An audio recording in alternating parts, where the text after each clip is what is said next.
Hello and welcome to the Two Bald Brothers and a Microphone podcast. This is your host, Danny Ryan, and I am here today with Bruce Harple, at least virtually here with Bruce Harple over Microsoft Teams. How's it going, Bruce? Good, Danny, good. Glad to be here. Excellent. And you're here to talk about a subject that we hit quite often around here, which is about trying to, it's like, Danny, why do you have to come up with an estimate?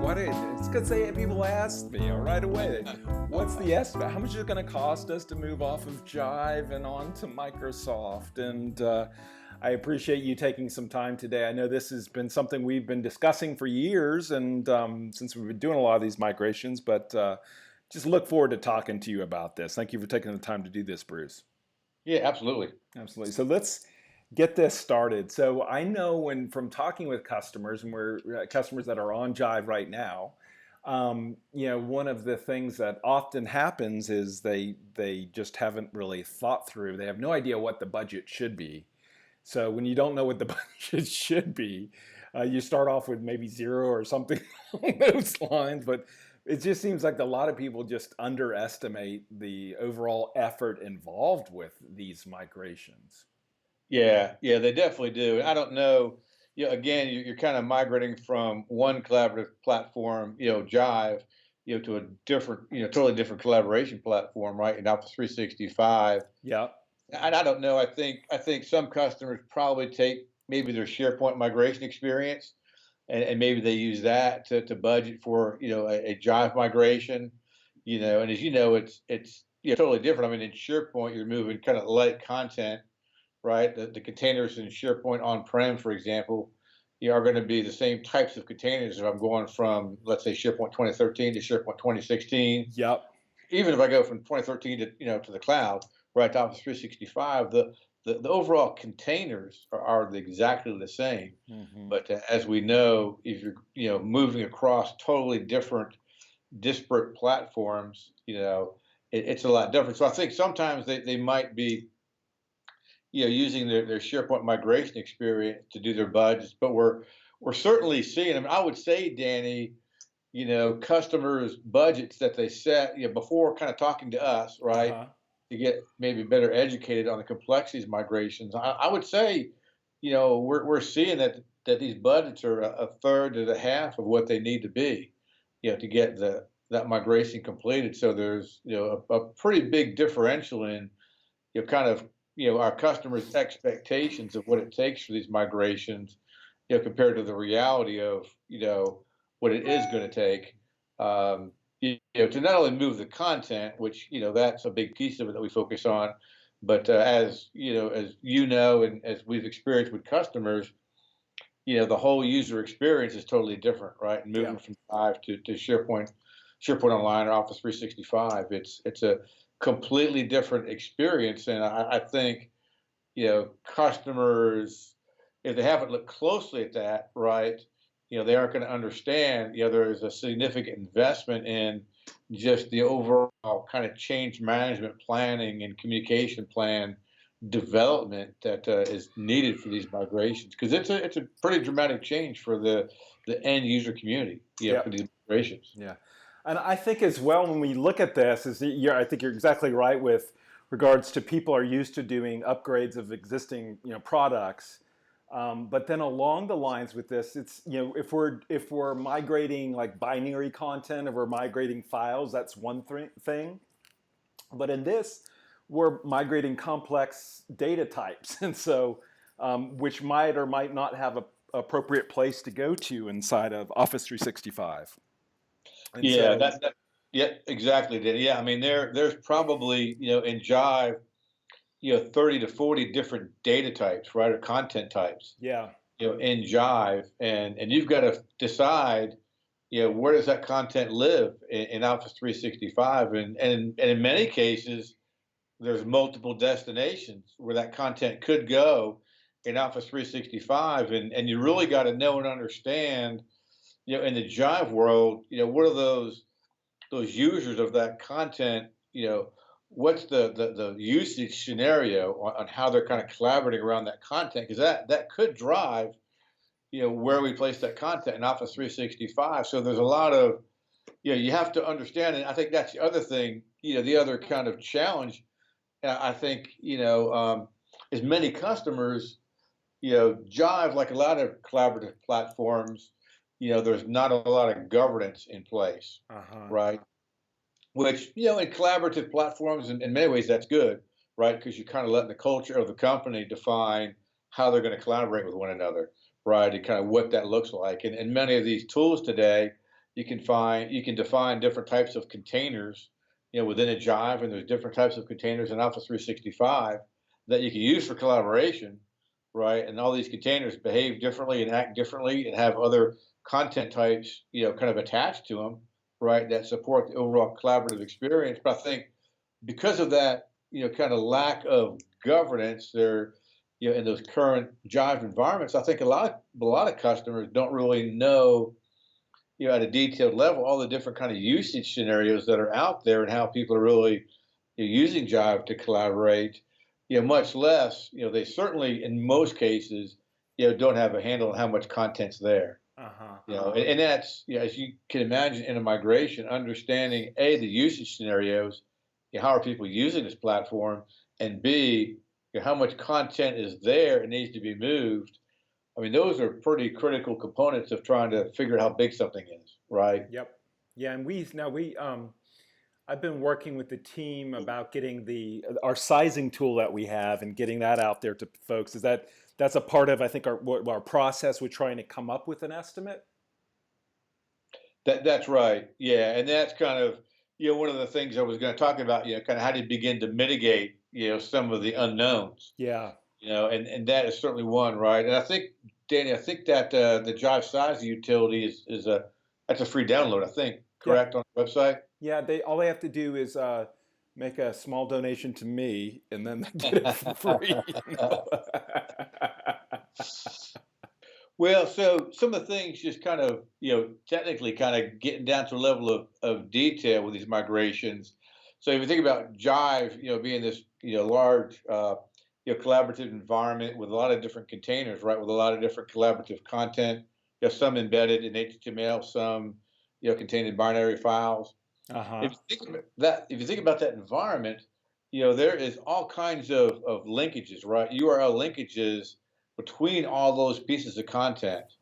And guess what? All those URLs are Jive URLs. Yeah. Now we've taken all that content and now it's an Office 365.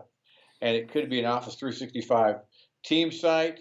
It could be in an Office 365 group. It could be in a blog site. It could be in a communication site. So now that content that used to be in Jive, all connected, right? Attachments, everything connected through URLs. Now it's in a whole different set of containers with different URLs. So guess what? I mean, we have to transform all those URLs, Yeah. right? So all that linkage between all those, places in Jive, we got to maintain all that linkage between all those, sites and other containers in Office 365, plus all the supporting content, that now might be in document libraries or folders, or other pages within Office 365. We got to transform as part of that migration all those URLs. We kind of call that our referential integrity, right? Of all Yeah. the content. So, that's the technical effort there is big, right? But also, as a customer, you've got to invest the time to do that detailed mapping. So you got to say, this group in Jive that had this URL is now this team site over in Office 365 that's got this URL, right? And we've got to have the URL of every single piece of content in Jive that's going to move in Office 365 because we got to map all that. Yeah. And customers have to help us with that, right? And that's a critical piece of the upfront planning. And with the content, it might be, and not everybody moves over all the content either, and it might be in a different location. It might be, I know, sort of there's things that you have to deal with regards to how we're linking up the content together, and that's one thing we need to think about. The other thing that often comes up with folks as well is some of these links are to to people who might have left the organization, and some of this information is information about who updated what. could be to someone who left the company, or there's a lot of. I think we've run through the years a lot of hit into a lot of the edge cases that people might not think about. Yeah, how are we going to handle this? Absolutely, yeah. And if you think about the whole process, right? So you kind of, if you think about the traditional, on-prem SharePoint migration to another, from let's say 2013 to 2016, you might just do a database, content database backup and restore, and boom, everything's there. But here, because we're moving, from containers in Jive to different containers in Office 365, we have this process. We have to kind of get all the content from Jive, right? Then we have to transform all that content. So we gotta, depending on where you want that content to live in Office 365, we got to transform it into the right format so that now we can call the SharePoint, API, the Office 365 API, and upload that content, into Office 365. And if you think about, and again, we're talking about hundreds of thousands of pieces of content. So one of the other challenges is, as you're pulling all that content from Jive and pushing it in Office 365, we often get throttled, right? You got two cloud environments, and they will throttle you, right? So that's just again, there's time that it takes to move all this content. Even though a lot of it is automated, it takes time to push, that much content through network pipes, right? Yeah. It's physics. It's not anything other than that. Yeah. Yep. Yeah. And it's, there's just a lot, I think a lot more things you're thinking about that go beyond I'm just upgrading. I think one of the things I've wanted to point this out, where everybody's saying, hey, move to my cloud, is what's the portability of your content? Because it's like, if how easy is it for you to take your content and move it from one place to another? Because this problem is not going to, it's not like it's going to get any easier as people move their content up into the cloud. Like how, and sort of long term, it's more of, I think people are used to, when things are on-prem, I can get access to the database and stuff like that. Really thinking through, if I wanted to make a change from one platform to another, it seems like there's this whole thing with cloud lock-in that's out there as well, where, and we're seeing it right now with some of our customers wanting to move off of Jive and realizing it's not a simple task at hand, and it might take months to do it, whereas they just didn't think about it. Yeah, no, and I think so. In another area, just as you were talking, I was thinking through this, Danny, where I think customers tend to underestimate the effort, right? So if you think about moving, from SharePoint, on-prem to SharePoint on-prem, or even SharePoint on-prem to Office 365, right? If you look at kind of validating that migration, it's pretty easy, right? Because your containers are the same, the names of the containers are the same. For a user, right, an end user, let's say a site owner, a place owner, to validate that, hey, that content successfully moved, it's easy, it's quick. I can look at it. I know my site. I know, my content. I can look at it in Office 365. You got everything. It's all there. Check. I'm done. But think about, a Jive user, right, that is used to operating in a, inside of a Jive group. It's got its own user experience. Content is organized a certain way. And now you're asking them to go into Office 365. That content might be in an Office 365 group. Other content might be in document libraries or folders underneath that group. And that's a whole new experience for them, right? So that's not a 15-minute exercise for that end user to give you the okay that, yes, you got all my content. I see it all. I can find it all. Check. You're good to go. Yep. It's the whole kind of the quality assurance parts of these migrations, the inspection and the validation, it's a lot of manual effort, and, it's a different environment. It's a different world for the end users who at some point, you're going to rely on them to do some of that validation for you, right? Yeah. To make sure you got it all. And not to make your head explode, but the other equation that's coming into a lot of these migrations are, which one of if they are going with the SharePoint intranet in a box, And how does that impact the migration itself? I know we're working with a lot of the different players that are out there with regards to this, and we're agnostic as far as where they go to. And there's been some ones that we're more we're used to working with and have built some relationships with. But I think that's one of the factors as well when you're looking at a high level estimate for these things is it's not the same cost to move to whether you're going to Office 365 itself or you're also including one of these SharePoint intranet in the boxes as well. Yeah, absolutely, and that should be a key piece, of the migration that a customer should look at, right? Because typically in Jive, it's a very rich user experience. Yeah. And, typically, out of the box, Office 365 is not as rich. And that's changing, as we know, with modern sites, modern pages. It's beginning to get to a richer user experience. But certainly, as you said, Danny, many of our customers, you have turned to an internet in a box product, to kind of provide that wrapper around Office 365 to kind of better, I guess, kind of present that content to the end users and make it so that it's not so different, maybe, Yeah. than their experience in Jive. And that's a big piece of it. I think customers, again, with the migration, they think, okay, it's just about moving content, but hey, it's more than that. It's moving content, but what's the user experience going to be, Hmm. and how do I need to prepare my user community for this new user experience? So let's talk through some of the things that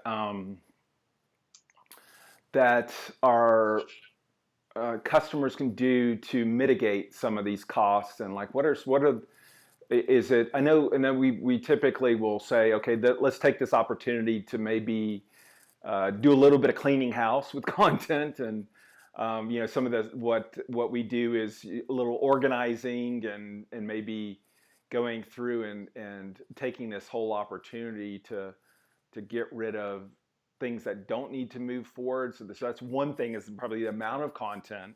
What are some of the other things that are out there that help with cost wise for us as people are looking at doing these migrations? I think the other thing is really to be, prepared and know up front, that you're going to really need to develop a good, solid change management plan, Uh-huh. as well as communication plan. And I think, to start thinking about, again, it kind of goes back to kind of understanding your current state Jive environment. How are, you know, how are your Jive users? What are those key usage scenarios? How are they using Jive today? And really begin to understand that, because that's going to help us map to, kind of what user experience is best going to fit, and what are the best content stores as we prepare to move into Office 365. So really, investing the time to understand that the key and critical usage scenarios that you want to kind of bring forward, into Office 365, I think is a key piece of that. Um, I think the other thing we talked about running the sizing utility, and I think, Danny, as you know, once we get the output of that utility too, we can provide like an initial ROM estimation, Hmm. for that migration, so people can begin to set expectations, inside their organization on what it's going to take for these migrations.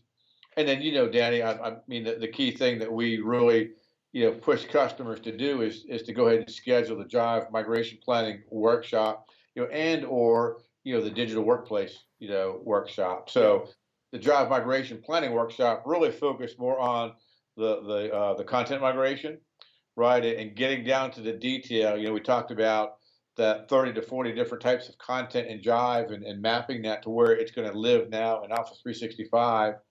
It's really kind of getting down to that level of detail, and doing all that mapping and looking how we can reduce scope, right? What are some of the criteria that we can put in place to start to exclude content? Maybe there's content that we pull from Jive, it stays archived and doesn't, get pushed into Office 365.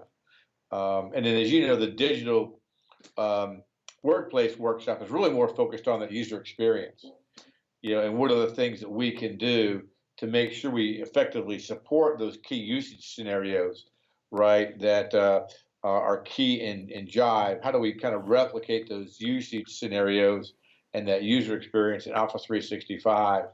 And really just trying to understand, we talk about the three C's in a digital workshop. It's the communication, the collaboration, and coordination. And really, how do you want to, implement that in Office 365? Mm-hmm. Yep. Yeah. Yep. So, you know, and we've had great success, as you know, with the workshop and these workshops as much educating our customers, on complexity somewhat, but also on, the decisions that they've got to make, and really trying to help them make those decisions, based on our experience, based on what we've seen other customers do, based on best practices, that we've seen in, leveraging Office 365 as your new collaboration platform. Awesome. So, Awesome. This has been great. I worked past 20 minutes, so this is where I start losing people to. no, I think you got the main points across, Danny. Yes, yeah, and I'll put in the when I post this up, I'll have a link to the workshop for people to go take a look at that in more detail, and then also a link to if they want to download the sizing tool, I'll put that up onto the blog post as well. But I appreciate Bruce. I know this is a lot. This is a very difficult subject. I mean, it's one we're I think through the years maturing on, but it's a big problem, and big problems require big minds and big problem solvers. And you guys have been doing an awesome job on these projects. So I appreciate all the hard work that you do.